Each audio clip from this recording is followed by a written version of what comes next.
You do not want to miss this episode. We're digging into episode 2 of our Rockefeller series where we break down what would the Rockefellers do. We're going to dig into the family rings and how the Rockefellers kept their wealth together and had it survive for generations. Hi, everyone. Welcome to Control and Compound. I'm Darren Mitchell. And joining me as always, Christina White. Christina, how you doing today? Hey, Darren, I am doing great today. I'm excited to jump into chapters 3 and 4 of this wonderful book. So I'm excited to jump in. Yeah, I'm excited for this. This is just a continuation of financial strategies to help people take control of their money, grow their money tax efficiently, spend their money tax efficiently, and then the Rockefeller way, pass that money down wealth or tax efficiently. So what I love about this whole book and this series we're doing is, do you ever wonder how the Rockefellers kept all their wealth? 6 generations now going strong, very wealthy family, and the Vanderbilts lost it all.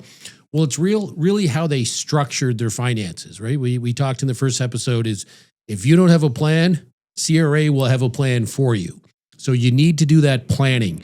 And it's really about strategic planning, family governance, working with professionals. And we're going to break that all down today, how we can make that money last, not just for your generation, but all kinds of generations after you. Yeah, it reminds me of something you once told me. If you want to be wealthy, you do what wealthy people do, right? So that's what we're talking about again today. Now, before we dive into it though, I want to remind you, if you're listening on your favorite podcast platform, please make sure you subscribe and leave that 5-star review.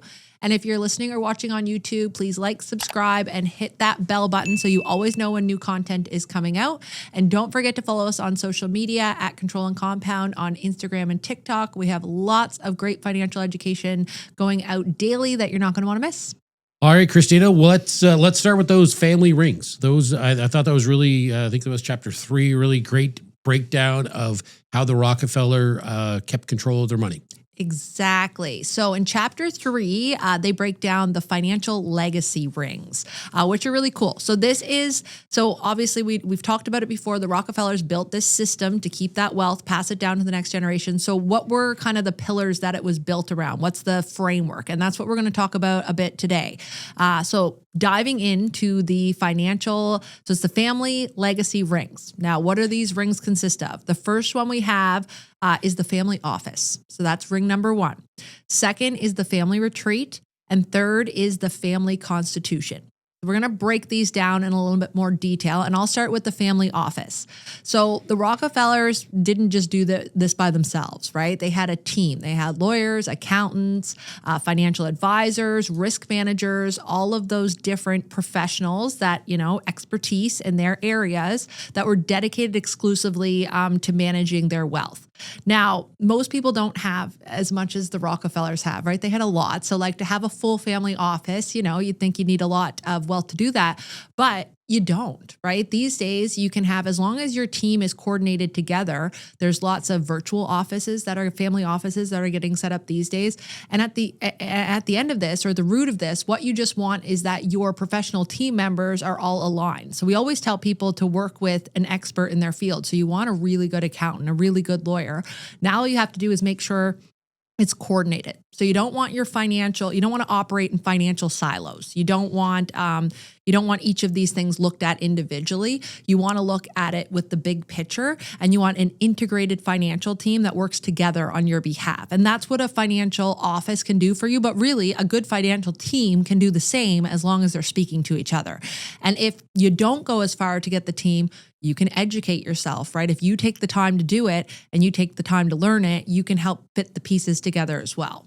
Okay, so I like that, Christina. The second one is the family retreat, and it's really about you're passing down more than just money. And we talked in the last episode about the importance of telling stories, and I really think that the family retreat is the perfect time to do that. And you can incorporate a couple things in the family retreat. We've kind of combined. We're doing EOS again. We're big fans of the EOS.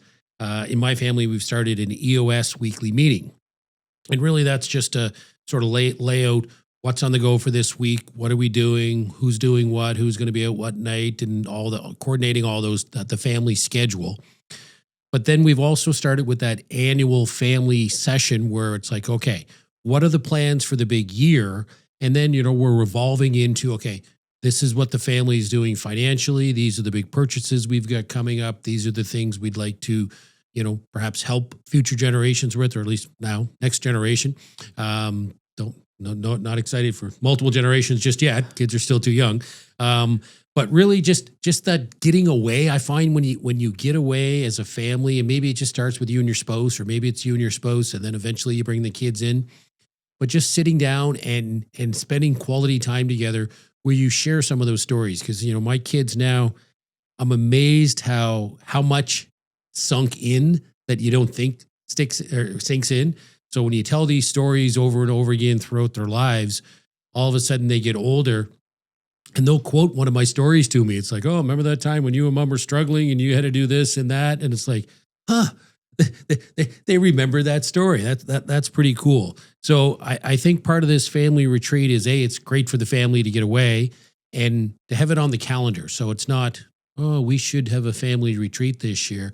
Try to every year around this time.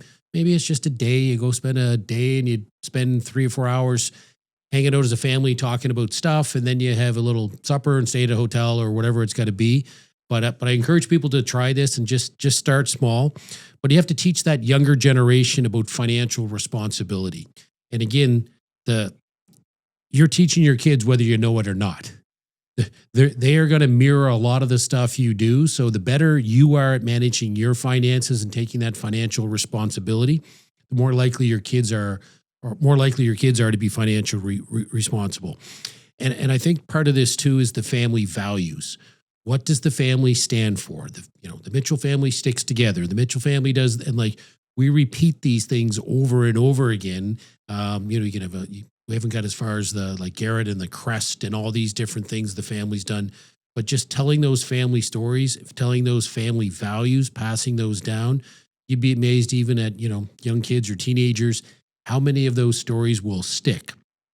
And I think the family retreat, it just creates that space where, okay, this is a dedicated time to talk about this kind of things.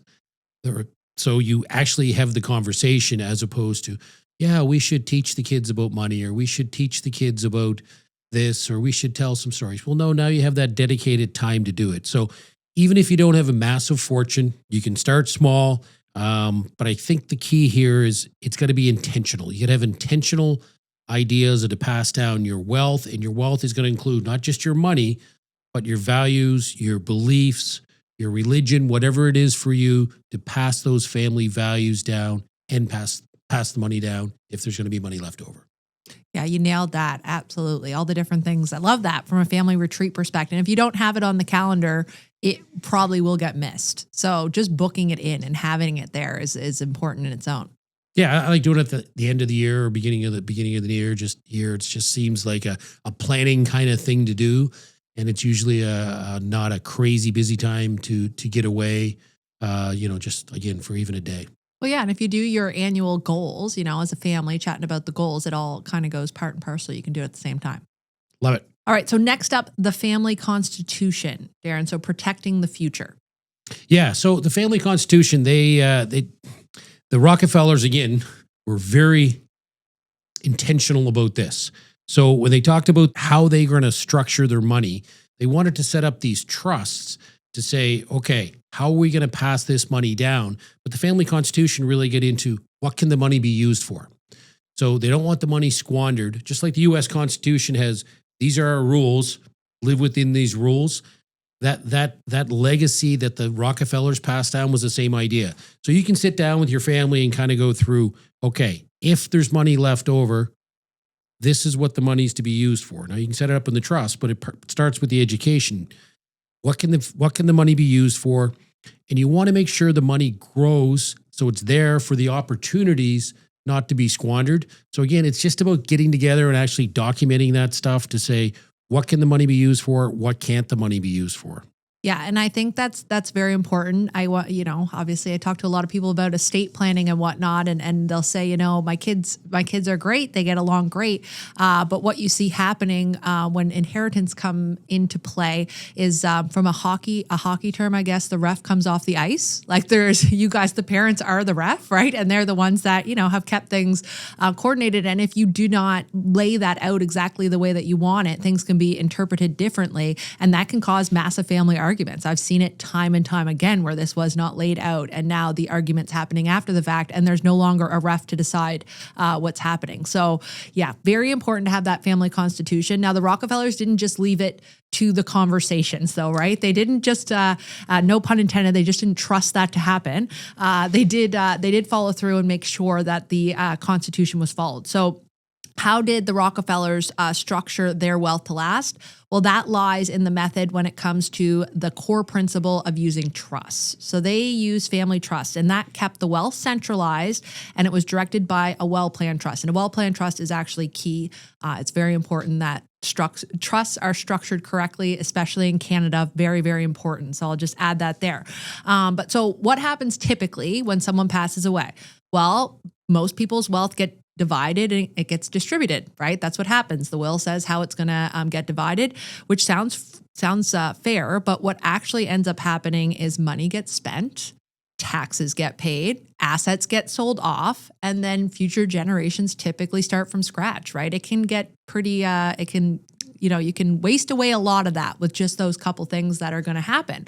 So, and that's exactly what happened to the Vanderbilt family in that story that we talked to. What was 3 generations in, the first Vanderbilt had died broke, right? So they divided it and it destroyed the fortune instead of protecting it and growing, which is exactly what the trust does. Now, they set up the trusts, but obviously there's some rules involved that come with the trust that are outlined in their constitution. So they put the wealth together in the trust, and then the rules that they have in place. So instead of distributing the wealth outright, the trust loans the money to the heirs, and instead of just giving it to them, and then if an heir borrows the money, they have to repay it. This sounds kind of familiar, right? So they have to repay it with interest back into the family trust. So yes, you can have access to the money for the opportunity, for the education, all those things that we have outlined, but you're going to get that cash when you need it, but you're going to pay it back, and you're going to pay it back with interest.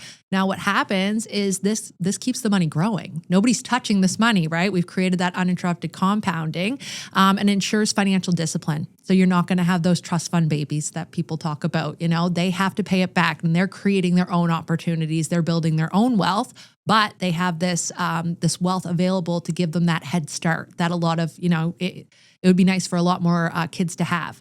So the trust is then replenished and protected through our high cash value life insurance, right? We know that it's an uncorrelated asset. It goes up, it's guaranteed to always go up. It's guaranteed to never go backwards. And then when people pass away, there is a large influx of tax-free cash that comes into this trust. So keeps going on and on. But the key takeaway here is, like, if you want that generational wealth, you can't just pass the money down. It's not going to work like that. You need a plan. Now, maybe you don't follow the exact Rockefeller plan, but I think what we've talked about so far says that you need to have something in place, right? And this is obviously the best plan to follow. They are the Rockefellers. I'm sure you want to be wealthy, you do what wealthy people do, and this is the way that they've structured their system. Yeah, and what I add there, Christina, is we're going through this current situation with a client, a relatively new client, and the son was involved in the family business, and the dad was clear that what he wanted was the son to have the business, and then the 2 siblings that weren't involved in the business were going to be left some money, some through life insurance, some through assets they had. But it wasn't communicated well to the non-involved in the business siblings. So now we've got a situation where those siblings that aren't getting the business now don't think it's fair. That don't think, my brother, sure, he worked for the business for 30 years and helped dad grew it, but they don't see that. They see the value of the business. And yet the father laid it out exactly how he wanted it to go, but he didn't do a great job of communicating it to the kids. So now they're having this sibling fight that, again, I think it's gonna stand up because the father had it structured properly, but it goes back to that family retreat, family meeting to say, you you're not getting the business, you're going to get this. So to lay it out so there are no surprises at death, because it's not enough just to structure it properly. It needs to be communicated. That is a great point. Absolutely. Because in that case, it was structured properly. It just wasn't communicated properly, which brings these two hand in hand as to why you need the retreat, the constant, you need the 3 legacy rings, right? Pulls it all together. Okay, so you mentioned life insurance. That was a nice tee up. Thank you. But yeah, no, this is a fundamental part of the Rockefeller method. This is a fundamental part of really legacy planning in Canada. There's no vehicle that's better to do this than cash value life insurance. Because when we talk about cash value life insurance, again, there's always 2 components we look about. This is properly structured, dividend paying, high cash value life insurance. You have a cash amount and you have the death benefit. And the cash amount really is going to be for those people that are still alive. So, typically mom and dad start this and they're going to be able to access that cash. They're going to have access to that cash at any point, and then the death benefit's going to replenish it when they die. But as we get multiple generations now we have cash value growing on all the family members throughout time. And one of the incredible things about cash value life insurance in Canada is we have that guaranteed growth. Okay, so we don't have that volatility. We have the guaranteed growth, and it can be borrowed up to 90%, no questions asked. So again, the Rockefellers and a lot of wealthy Canadians determine we don't want to be reliant upon the banks or the financial institutions if our family needs money for something. If there's an amazing opportunity, we know, Christina, those opportunities often come along when things aren't going well in the financial markets, in the real estate markets, in the business world. And that's some of the, things are on sale sometimes then. So you got to be able to access money without the permission of a financial institution. And that goes back to the cash value life insurance. I mentioned the death benefit replenishes it, but I can't stress the importance of the flexibility of the loans from the cash value life insurance. And we always say you can pay these loans back when you want, how you want, and if you want. And sometimes people just kind of in one ear, out the other. But you and I see it every day where all of a sudden people are in a financial strain, and the ability to say, we're going to stop paying this loan, or we are going to borrow additional funds to get us through this period, or hopefully to take advantage of an amazing opportunity and not to be reliant upon the banks who probably won't give you money when you need it. My experience is whenever I needed money, the bank wasn't really my friend. And then when I don't need money, what do you need, Darren? Anything you want, anything for you. We love you. And I'm like, well, you didn't 10 years ago. Where were you? Where were you when I needed you? So I think one of the key things here is you want to become your own bank. There's a great book on that if you want to check it out. But you want to become your own bank, because then you're not relying on those financial institutions, and you can take advantage of those loans for opportunities when you think they make sense. Yeah, they created their family bank, right? So that the whole family had access when opportunities came up that they could take advantage of. And it's not unique in how they did it, because there's a lot of people out there that are doing it. And I do think I might have some business owners that are listening that might think, oh, well, can we do this with corporate high cash value policies? And yes. So the answer is yes. We're not digging that today. But if you're thinking about it, the answer is yes, with the high cash value life insurance policies too. We'll dig into that another day. But I wanted to throw it in there because I have a feeling people are going to start thinking about it. All right, so let's wrap this up. So what did the Rockefellers do to really maintain control of the wealth through multiple generations and grow that, not even maintain, but grow that wealth? So we reviewed the family legacy rings. That's the family office, the family retreats, and the family constitution. Then we talked about the Rockefeller method, and that was really keeping wealth centralized, and they used trust to do that instead of distributing it just outright, where it's just, here, take your money, spend it on whatever you want. And then the power of properly structured whole life, a banking alternative that creates wealth while you're living. And again, people think of life insurance as a death benefit, but this is a living benefit and a death benefit. You can use it while you're still alive. So again, you don't have to be the Rockefellers to do this strategy. But if you want to learn more, or you're wondering what the next step would be, I would say the next step would be start small. Maybe set up a family meeting, or put it on the calendar that we're going to have a family meeting to say, these are the things we're doing financially. We're looking to buy another income property. We're looking to buy an additional business. We're looking to, maybe help with your education when the time comes. Whatever it is for your family situation, start having those family meetings, because it's kind of like any planning. Once you get in the habit of doing it, or any habit, I guess, once you get in the habit of doing it, it just gets easier and easier and easier. And then all of a sudden you're 5 years down the road and you're like, wow, we're having these meetings every year and they grew into these things. And maybe it's a week retreat somewhere, like, it can grow into a family vacation and an incredible family experience. So the key here is you have to be intentional. It's not going to happen on its own. And I think one of the other key is you need to deal with someone that knows what they're talking about when it comes to this. And that's why we specialize in this concept. We have those legacy planning courses. We've got webinars. We've got a Rockefeller webinar down below. You can click to learn more. But it starts with communication principles. The Rockefeller method, a lot of pieces of it, Christina, a lot of our clients are doing today. Yeah. So it's not like it's this massive, maybe it's you got to add a piece or two, or maybe if you're not a client, you got to start with some of the things we talk about every day in this cash value life insurance. But just like the family retreat, you don't have to start big. Well, it starts the same, with this cash value life insurance. Maybe you start with a policy on mom and dad and see how that goes, and then you build into more family planning longer term.